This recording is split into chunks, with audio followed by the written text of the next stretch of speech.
Welcome to the MBU Coaches Show. I'm Adam Samson, filling in for Spartan Digital Network analyst Kevin Paulus. As always, we're joined today by head women's basketball coach Samuel Pearson. Let's jump right in with a review of this past week. We had Williams Baptist on Thursday, number 1 ranked Freed Hardeman on Saturday. Identical score of 71-56 in both of the losses, but two completely different games there. Yeah. Thursday, the team started slow, kept pace with Williams Baptist thereafter, the first quarter. Saturday, the ladies were giving the number 1 team in the nation a run for their money for the first 3 quarters of the game before the Lady Lions pulled away. Like I mentioned to you before this, I'll get the hard-hitting question out of the way first. Yeah, okay. Turnovers have been kind of an Achilles heel for the team in most of the losses. 24 on Thursday, 26 on Saturday. Probably could have changed the course of either of those games. Yes. What areas in particular have you guys been addressing in film sessions, in practice to kind of clean this area up? Yeah, well, I mean, you hit the nail right on the head. Taking care of the basketball, especially playing number 1 in the country. You give them 26 more opportunities, meaning we turned it over 26 times, and then not giving up 19 offensive rebounds. That's another 40 possessions or 40 more opportunities that we're giving the number 1 team in the country. Makes it hard on us. I mean, they're all already so efficient in what they do. Margin for error is very slim, even going into the game. So I mean, it was encouraging. We did some things well early on, like you said, in that Freed game. I think ultimately taking care of the basketball, executing in the half court, running our sets efficiently, getting to the free throw line is kind of key, a point of emphasis that we got moving forward. We're settling for the outside shot too much, not driving the lanes, getting to the free throw line, getting easy buckets. Thus, we're working so hard in the half court. Generating offense, and so we got to get easy buckets in transition. Got to get to the line a little more efficiently. But yes, we've been struggling taking care of the basketball. Now we play relatively up-tempo pace, so we kind of account for those added turnovers, just pushing the pace and pushing the tempo constantly.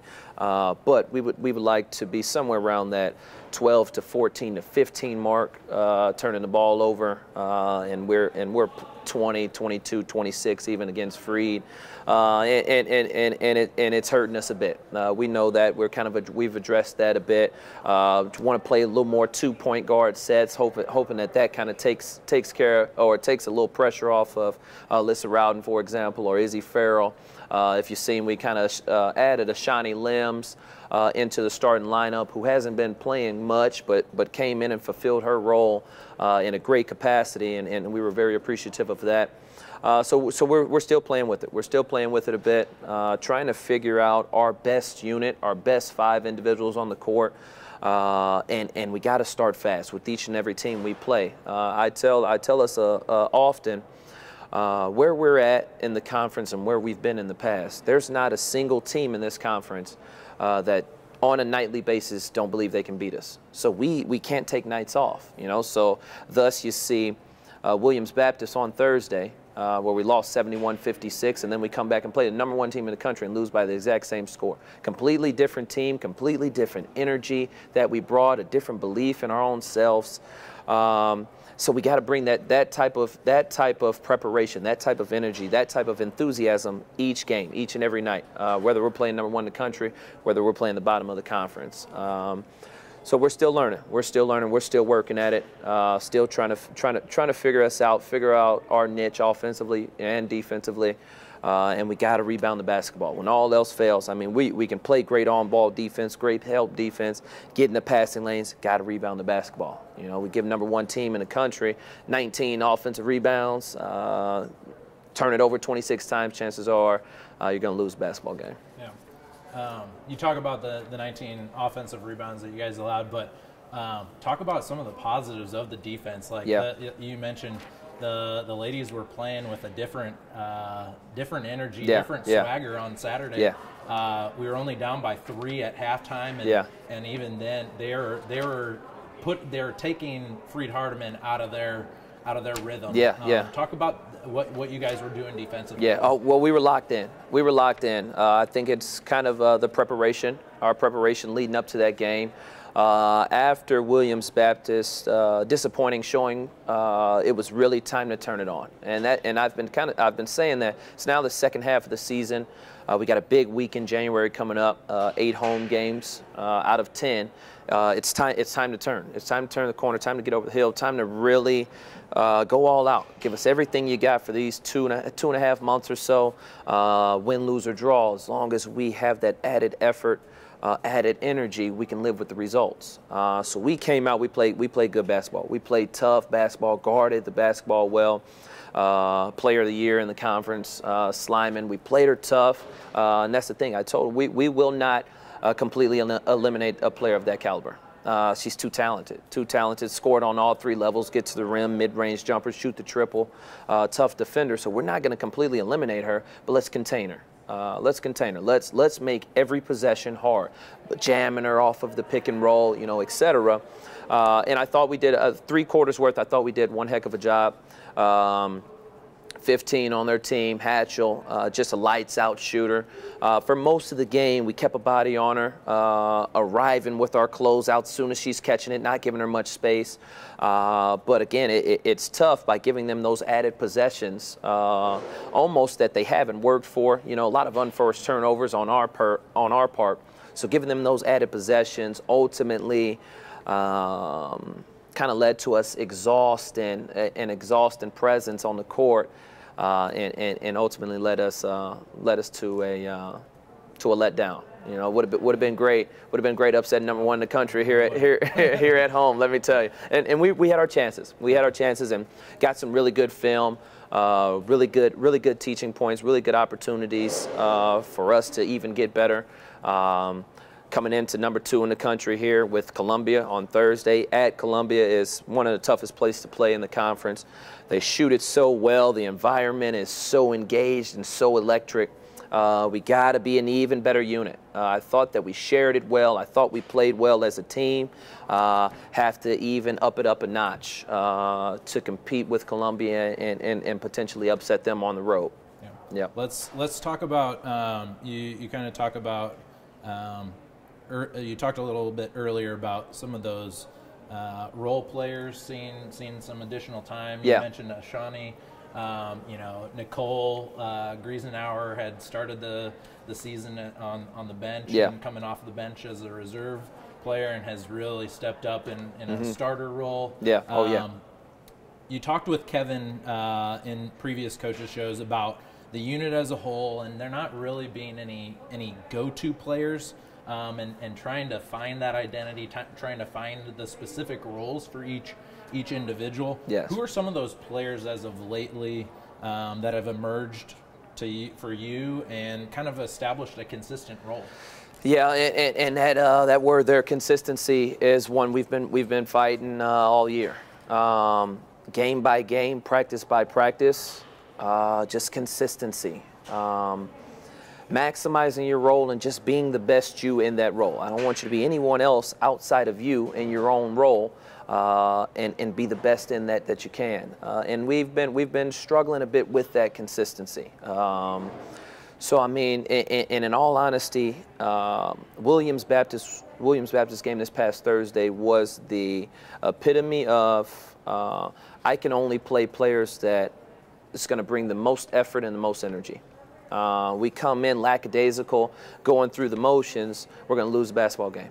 We do not have the team and the individuals to just show up and win a game. Again, every team in this conference sees Missouri Baptist and think they can beat us. So we have to bring that added energy, that added effort. Thus, Ashani Limbs, who is nothing but energy.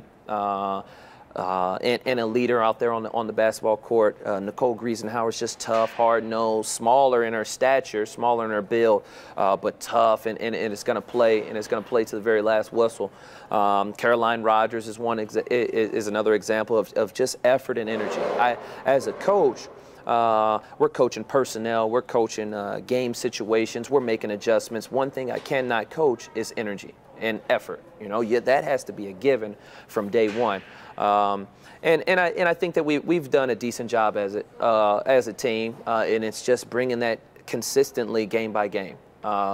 again, I don't believe in moral victories, but if we bring that effort, we bring that energy, we bring that competitiveness that we showed against Freed-Hardeman University, #1 in the country, I don't think we're 3-10 right now. Right. Yep, yep. Alrighty. We talked a little bit about some newcomers on the team, but if we can kind of to go in a little bit different direction, give our viewers a snapshot of our new coaching staff. Can you talk a little bit about what we have in assistants Seth McDowell and Marta Imonyana? Yeah. Tell us about just very briefly about their backgrounds, what each of them brings to the table for you within your staff. Yeah. Well, Marta was a great addition. Marta Imonyana is from Brazil. She graduated from Columbia College, so coming from a winning background, played on Brazil's national team, and is really knowledgeable, specifically with posts, rebounding, post position, etc.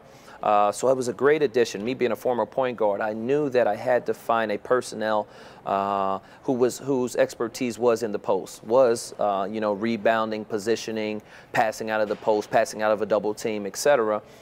And she has fulfilled in such a great capacity. Very thankful for Coach Posale over at Columbia College. Actually gave me the blessing to sign her and bring her on board. And she's been nothing but a great help and a great addition to the staff. And then Coach McDowell, I was Coach McDowell's assistant when I was in I was in graduate school doing my internship, and I was his assistant at Orchard Farm High School. He was the head coach.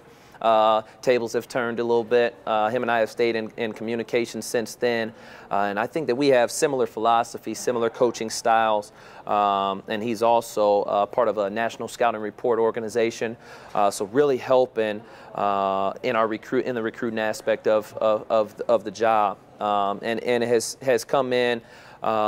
Again, coming from the head coach, he's got a lot of head coaching experience. To being an assistant, couldn't ask for a better assistant, and he has helped me make adjustments, helped me with personnel, and in the greatest capacity helped us recruiting as well. But our graduate assistants as well, Riley Redden and also Shaylin Robinson, really maximize their role. Whatever's done, whatever's asked of them, they do it to the T and even beyond. So I mean, they keep me grounded. They keep me, allow me to able just to be focused on basketball, focus on the X's and O's, our personnel, our adjustments, and they take care of the administrative stuff outside of the game.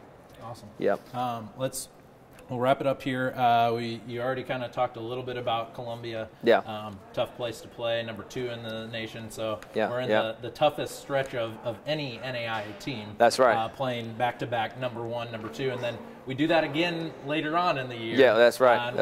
We'll be going to Henderson, Tennessee, and then we'll have Columbia here at the end of the year for Senior Day. Yeah.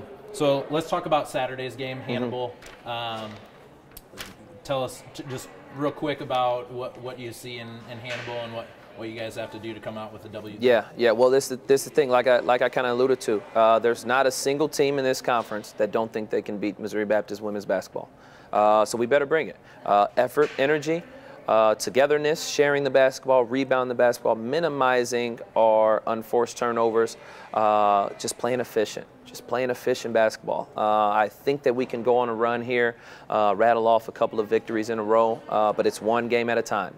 We've dug ourselves quite a hole in the conference overall record, and specifically in conference record. But hopefully we can play Columbia to the best of our abilities. Then moving on to Hannibal LaGrange, we have St. Louis College of the Pharmacy, we have Park University. I think 3 games that we really have a good shot. But again, it's night in, night out, and like we kind of alluded to earlier, is that consistency as a unit, that consistency as individuals maximizing their roles, playing tough, playing with energy, playing with effort. But again, one game at a time. We're not looking any further than Columbia here this Thursday.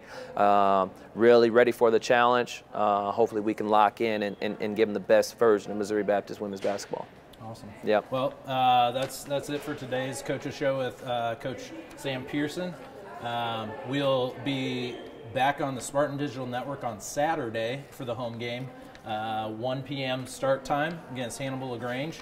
Kevin Paulus and Paul Ellis will be on the call for that. Yeah. So until the next time, I'm Adam Samson for the Spartan Digital Network.